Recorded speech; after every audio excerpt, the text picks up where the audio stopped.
All right, it's time for another looking for work session. So let's check my phone like I always do, see if we're on LinkedIn. And for those of you that are out there that might be looking for some suggestions, and I apologize for being a little late starting this 5 minutes late. Um, we had a team meeting that went a little over. So, man, I still don't see us on LinkedIn. So, can someone out there, if you are on LinkedIn and you can see me right now and you can tell that I'm live, give me a little comment in the box, or if you have a question, drop a question in the comment box. More than happy to answer questions. That's kind of the point of this. I do it every week. I usually start at 12 o'clock. But this is an opportunity for me to sort of give back and help people that are in the middle of the job search as an early career developer and sort of figure out what are some of the pro tips that I can share with folks that are looking for a first opportunity in tech. So, yes, thank you, Kaya. I appreciate that. Makes me feel way better that I can actually not have to keep checking my phone. So, the way this works is I typically start by talking a little bit about sort of trends, things I'm seeing in the space, some just like basic high level tips, and then jump right into answering questions. Last week there was a question that came through at the last minute, and someone emailed it to me, so I will pull that one and definitely cover that question today. So I just need to find it. Last week was the oh man, I got to do reverse 7 days. 7 out of 15 is hard, so that's December 8th. Okay, so I'm looking for a question December 8th. Here we go. Awesome. Found it already. So, Robert, if you're joining, if you're on today, I am going to answer your question in just a little bit. So, today I wanted to talk a little bit about grit and the grit scale and sort of how we utilize it and why we think it's so important. So, when I talk about grit, I think it's the most important factor for your success as an early career developer, not only landing the job, but really thriving in that first year when you're on the job. So you need to have grit. Angela Duckworth wrote a great book. I'm like 3/4 through the way of like listening to it on audiophile.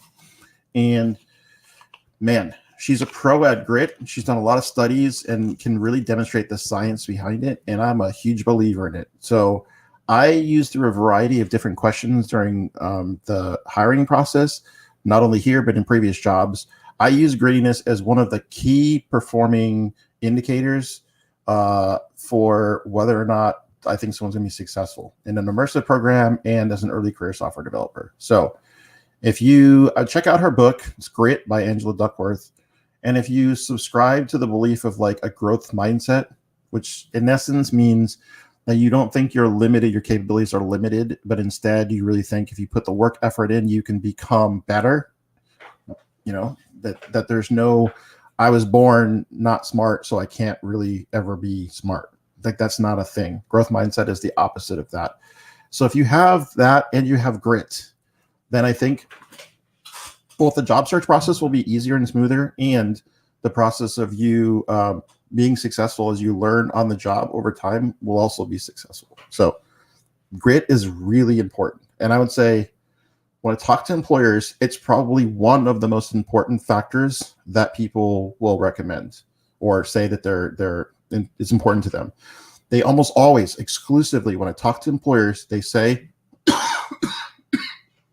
first and foremost, it's going to be discouraging to some folks, but they will say, I want a degree in CS. So you just know those employers you're not going to reach unless you have a CS degree.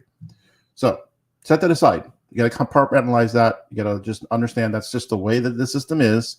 That's what they're looking for. If you don't have it, you don't have it. And instead, focus on more progressive organizations that really get it, that a degree is not required for you to be successful. And instead, the things they look for are communication skills, problem-solving skills, how well do they collaborate, work together. That means, like, do you know Git and Git workflow for software engineering? And what's your grit? What's your grittiness? Like, how bad do you want it? Are you going to remain loyal to the organization, or is there going to be some turnover involved because you're going to come in and you're just not going to be a good fit? You're not going to work hard. You don't have grit. If you do, whole process is going to get easier. If you don't, I would really work on it. You can work on your grittiness. You can get better at it. And not everybody's gritty in the same areas, right? You could, like, I'm gritty towards some things and not gritty towards others, right? So really think about that. Do some soul searching and try to identify where are your strengths, what's your superpower. And if you have a high degree of grit and you can demonstrate that, it's going to be much easier for you to find your first job, hands down. So the way this works is throw comments or questions into the comment box. We've already had lots of people say hi. So hi to Miguel, Somita, and Lexius. Great to see you out there. This is something that, again, I'll do for, half hour, just kind of stay here and answer questions for folks. We do it every week.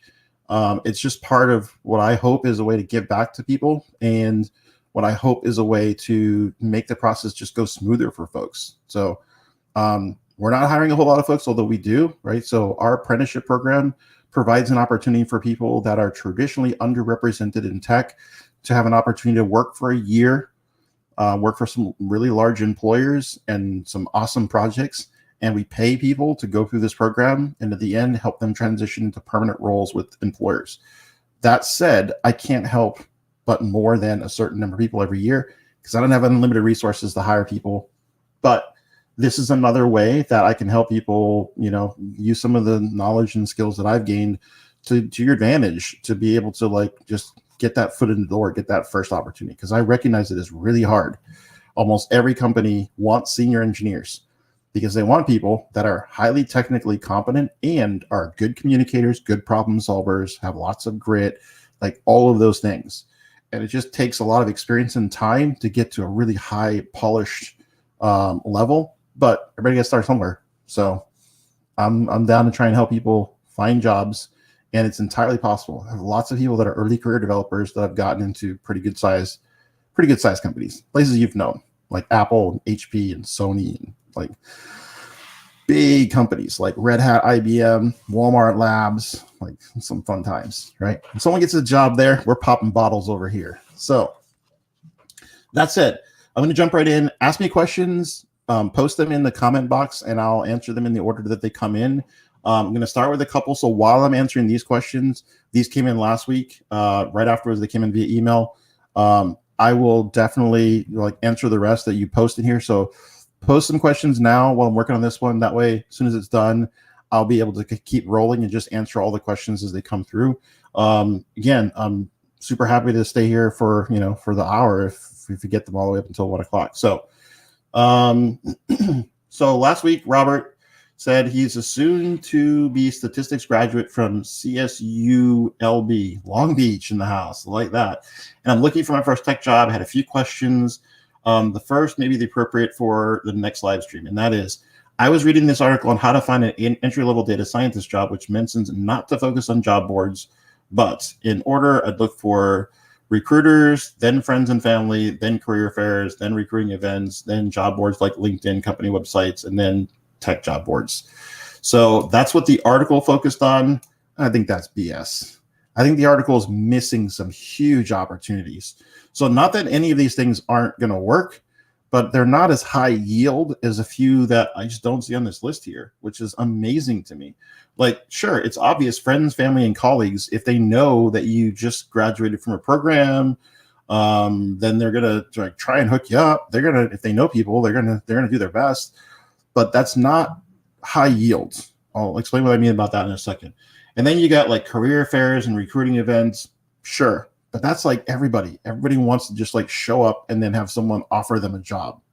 That's not high yield. There just aren't enough. You go to a job fair every day and it would still not create enough opportunities to have genuine conversations with people who are the right fits. And then you got job boards. Sure. Job postings are going to work. Again, company websites and tech job boards. So here's what I would suggest. You really have to think about it from the perspective of what is actually happening versus what people's perception of what's happening is. What's actually happening is when a job opens up and there's an opportunity in an organization, the first thing the company usually does is tell all of the engineers, hey, if you know anybody that'd be a good fit, we're going to add one more person to this team. So there's what we call pocket listings, right? And that is, it's in the pocket. It hasn't been posted yet anywhere. And the majority of jobs get filled before those postings go live. When I say filled, sometimes technically the posting will go live, but by then they already have a candidate in mind, right? And so they're going to do their due diligence and like leave the posting up for a little while, take a few more people, interview a few more people, but the decision has already been made, right? Because somebody internally knows someone that just graduated from a program, and I know them personally, and I think they're a strong individual, and you're not going to have to worry about like, I know they're not going to just like be a knucklehead. So please take this resume of my buddy and give him an interview. 9 times out of 10, that's how the job's going to get filled by the existing staff, because they figure, the managers figure, well, this person will fit in, right? Because they know people already that work inside the company. They might know a little bit about the company because their friends have shared it. It's that network effect. It's networking, right? Networking is the number one. All this other garbage that's listed in that article, it works, but it's such a low number, not even consequential. Like I wouldn't be wasting my time trying to do any of those techniques. They'll just happen residually. What you want to focus on is networking. You want to meet engineers that are at organizations so that when a posting goes live, then you can say, hey, I'm super interested in X, Y, or Z position you guys just posted. I think I'm going to apply. Is there any way you could be on the lookout for my resume? Now, by having that internal champion in your corner, they may go to the HR person and say, hey, just so you know, some guy that I know real well is going to be applying for this position. And if it's referral, oftentimes they'll get paid maybe like a little bonus, like maybe $1,000, $2,000 if you get hired, and if you stay for like 90 days. And so it's in there, like there's an added incentive for them. They know you, they have a trusted relationship with you, and excuse me, and that's that's going to make it easier for you to get across it. So you always want to find internal champions. That's the number one. So the follow-on questions that Robert asked were really about, do I have any suggestions for connecting with recruiters and successful sets of recruiter interactions? And my response to that is no, because junior engineers are not highly valued and coveted by recruiters. And if you understand, again, what each person's goal is, that'll make sense. Recruiters generally are paid based on either satisfying a requirement for like, hey, we need X talent that has this skill, or they get paid a portion of the salary when that person like joins the organization. And if your salary is the lowest salary, then it only makes sense that they're not going to focus on junior engineers. They're going to focus on senior engineers and placing as many high wage senior engineers as they possibly can. And it makes zero sense for most recruiters, external and internal, to focus a lot of time and attention on early career developers. Their time and attention is usually focused towards people that are experienced and have lots of, things that add value to them and their salary. And so the numbers just make zero sense. If I were a recruiter, it'd make way more sense for me to try and place 2 senior people than try and get 10 junior engineers a job, because no one's going to give me a referral fee for a junior engineer, even if I find really good junior engineers. So think about the other person's perspective when you're thinking about who is your best advocate. And it's traditionally somebody inside the organization that wants to mentor, right? So find a mid-level or senior engineer that's looking to mentor somebody and ask for that. And I gave this analogy to someone earlier this week, and I'll repeat it because I think it's really good. And that is, in venture capital, when you're trying to raise money as a startup, they tell you when you're talking to an investor, if you want money, ask for advice. If you want advice, ask for money. So if you are looking for a internal champion inside of a company, if you want them to like be on your radar to potentially be a good fit for the organization, ask for mentorship, right? And if you want mentorship, ask for a job. Be like, I can't get you into the company, but I can provide you mentorship, right? So use that as a way to create conversations with people. It's like, hey, I'm super interested in learning more about XYZ technology at your company. I would love it if you had some time to kind of mentor me on like what I need to do in order to get better. Go out and find mentors. That's a great way for you to find those internal champions. So, a second question that he asks, and then I'll hop on. Alexia's got a question. Love it. So keep pouring those questions in. Again, you can put them in the chat boxes on any of the platforms. I think right now we're on Facebook and LinkedIn and YouTube and Periscope and Twitch.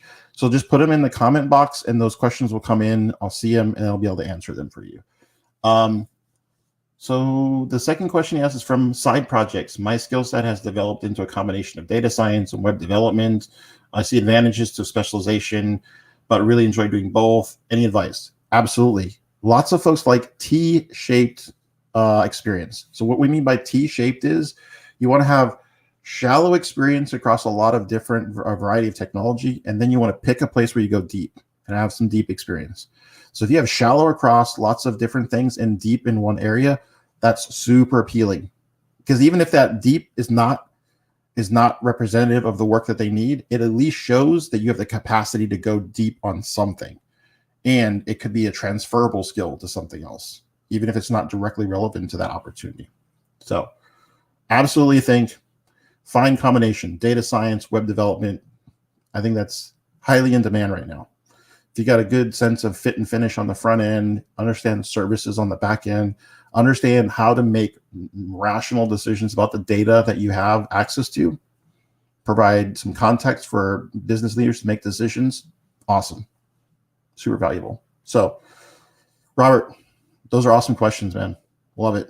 All right, Lexius asks, what should I consider as a junior developer when applying to startup companies versus larger, more established companies? Okay. So here's the thing that I think of as a good pro when you're thinking, or a good reason why you should work at a small company versus a large established company. Small company, you're going to get to know everyone on the team. So you get this real immersed feeling of understanding the business much faster. And you also get to make more of an impact. Most people within a small startup, if it's under 25 people, you're making an impact and you can really see your work and see okay, this thing that I did is really helping the organization, right? Or this mistake I made, I can never do that again because I'm going to get fired if I keep doing this, right? So you get a great learning experience because of all the different hats that you get to wear. So I know this is cliche, but you do wear a lot of hats in a small organization. And there's not usually a bunch of layers of bureaucracy. If you want to try a new idea, they're usually much more willing to say, okay, that makes sense. That's reasonable. And it sounds like you thought that through. So let's try something. Let's try something different. Let's try something new. And so you get a lot more of that. You can sort of carve, in many startups, you can carve out your own career path. And if you get lucky and you're with a startup, because it's tough, most startups fail. So it's really important. Most of them fail. If you get lucky and get into one that's super successful and you stay with them for a really long time, that can be an amazing opportunity. Amazing opportunity. So that's the pro side. The challenging side is because they do fail, you have to be ready for that. You have to be ready to invest a lot of your time and energy into things, and then the company pivots and the work that you did is not really used, or you get laid off or whatever, all the negative outcomes. And that said, there's not a huge amount of risk for a software engineer, because even if you lose that job, but you have a year or two of meaningful experience at the startup, you're going to be fine, right? Plenty of other places that you can go to. So there's a little less risk. You've de-risked it the longer you stay there. The established companies, pro advantage to that is there is a lot more opportunity to move around in the organization. So you can move laterally, and you can start with one side and then you move over from the engineering team to the product side. So you get a lot of opportunity to maybe move around to, again, grow within the organization. It's more established, so there's more of a chance that the organization will be around for a while. But that doesn't mean that your job is going to be there forever. I talk to people all the time in early career, and they're like, I want to work for a big company because I don't want to get fired or laid off. You have no idea. You never have any idea. And you were always the last in and the first out as an early career developer. So I would not use that as your barometer. Size of the organization means safety and job security. Nope. It means just a different experience. The experience at a large organization from a developer standpoint will be very different.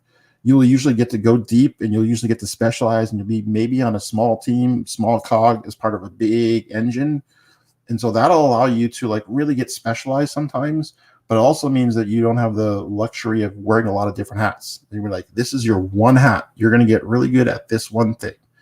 And then there might be an opportunity for you to go somewhere else and wear just one hat while you're doing that and get really good at that other thing.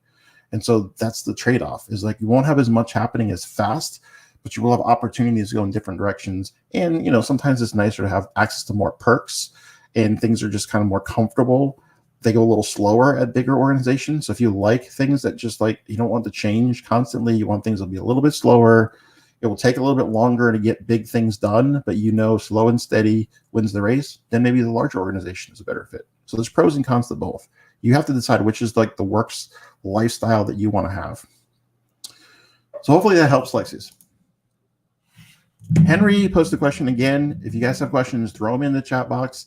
That way, as soon as Henry's done, I'll have another question, because if not, we're just going to bounce. This thing's going to be short. So Henry, I see a lot of job postings requesting JS and Python, Java and Ruby and PHP. Is it worth getting at least a passing familiarity with all of those while focusing on one, or should I only keep getting better at one? Okay, so I am a huge believer in getting really good at one first before you need to focus on anything else, right? I know it's tempting. Everybody's like tempted we're curious creatures as software engineers, right? We want to solve problems. We want to understand like what's this other thing over there, and you get distracted by all the shininess. So I'd start with one, and then if you're going to become familiar with something else, there should be a reason for doing it. Like if you are on the job search and you have not yet landed your first job, then maybe it's not most of those languages that you listed. It was one. So it's JavaScript, and then Java or C#. That's it. It's not about interest. It's not about curiosity. It's not about like what you're seeing in the space. None of those. It's purely about what is going to give you the skill sets the most marketable in San Diego. Elsewhere, it might be different, right? But San Diego is a big Java and C# town. So those are the languages that I would learn next. Got to learn JavaScript first. Got to learn SQL second. And then you can go on and you could learn Java, C#. Now, there's nothing wrong with also learning it as a passion. Is you're like, I want to learn machine learning. Okay, then it's Python, because you want to like be solving and working on passion projects for those.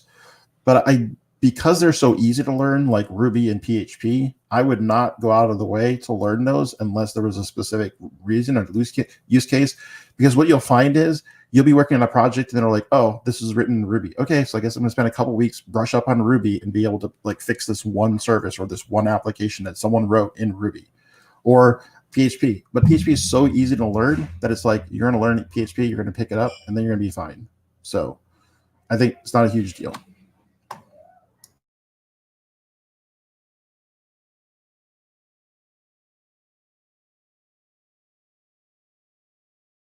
Sorry, we had an out of control situation at the house. So, all right. Stephanie asked a question.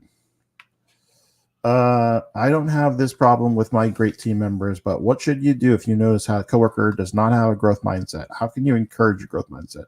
Well, that's tough, because a fixed mindset, by its definition, is not very movable.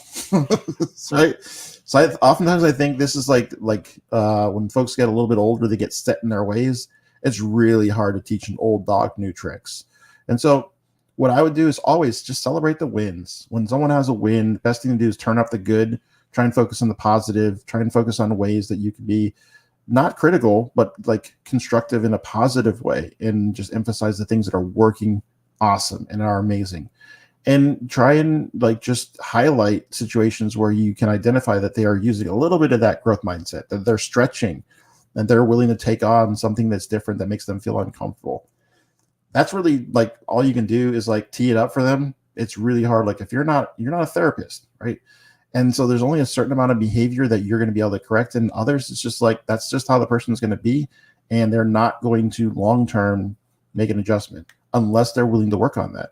But if you don't have a growth mindset, it's really, really hard unless someone like makes that conscious effort to do it on their own to make that shift.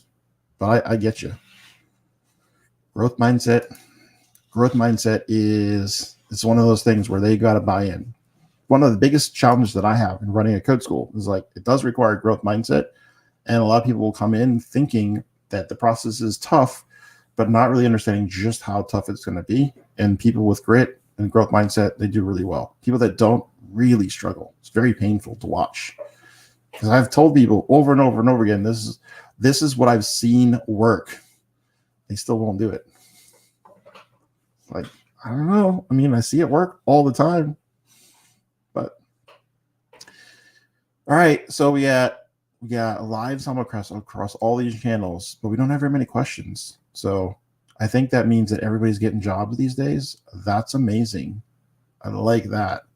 I am seeing the market sort of loosen up a little bit. I'm seeing people very optimistic about the cure for the Rona and what that might mean for the number of people they're going to add to their teams. It's still very challenging for businesses, and they're still trying to sort of like survive and make sure that they can kind of stay in business first. But I feel like they're going to be expanding their teams and adding more software engineers.